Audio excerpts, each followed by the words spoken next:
तर पोट्ट्या याला काय म्हणतात तुम्हाला माहित आहे का? तर ते झालं असं की आपली तूर तर लय कमी यायला आणि त्यात बी तिला जंगली जनावर लय त्रास देऊ राहिले आणि आपण तर काही तिचं राखण करायला 24 तास तर वावरात राहू नाही शकत. म्हणून आपण निर्णय घेतला की एक फुकटचा मजदूर तयार करू. त्यासाठी मी येऊन पोचलो सगळी सामग्री घेऊन आपल्या वावरात. पहिले तर आपल्या गळ्यासाठी एक सेपरेट लोकेशन ठरवली आणि गड्डा खंदून चालू केली भाऊले बनवायची प्रोसेस. मस्त गड्डा खणला आणि त्याच्यात भाऊचा एक पाय रोवून टाकला आणि त्याला 2 हात लावून टी शर्ट बी घालून दिलं. कसं आहे आपला गडी एकदम मॉडर्न दिसला पाहिजे म्हणून टी शर्टच्या वर त्याला शर्ट बी घालायला लावलं. म्हटलं बाबू कसं आहे थंडीचे दिवस चालू आहेत, तू थंडीनं अकळला नाही पाहिजे. आता दिसू राहिला बा गडी एक नंबर आणि टेन्शन नको घेऊ बाबू, तुले मी चेहरा एक नंबर देतो. मस्त आपण भाऊले डोळे काढले, नाक बी काढलं पद्धतशीर आणि हा झाला फायनल चेहरा.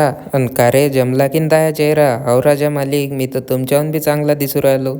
आणि आपल्या गळ्याचं चारी इकडे लक्ष राहिलं पाहिजे म्हणून त्याला मागच्या साईडनं डोरेमॉनचा चेहरा दिला आणि फायनली भाऊची खोपडी त्याच्या दळाले लावून दिली आणि झाला ना रे बा आपला माणूस तयार. आणि हा रात्री दिवसा आता आपल्या वावराचं राखण करत जाईल आणि हा सुट्टी बी घेत नाही पगार बी मागत नाही. चला मग आपल्या गळ्याला बाय बाय करून मी चाललो घरी. तुम्हाला व्हिडिओ आवडला असेल तर लाईक करा, नशीन आवडला तर फॉलो करा.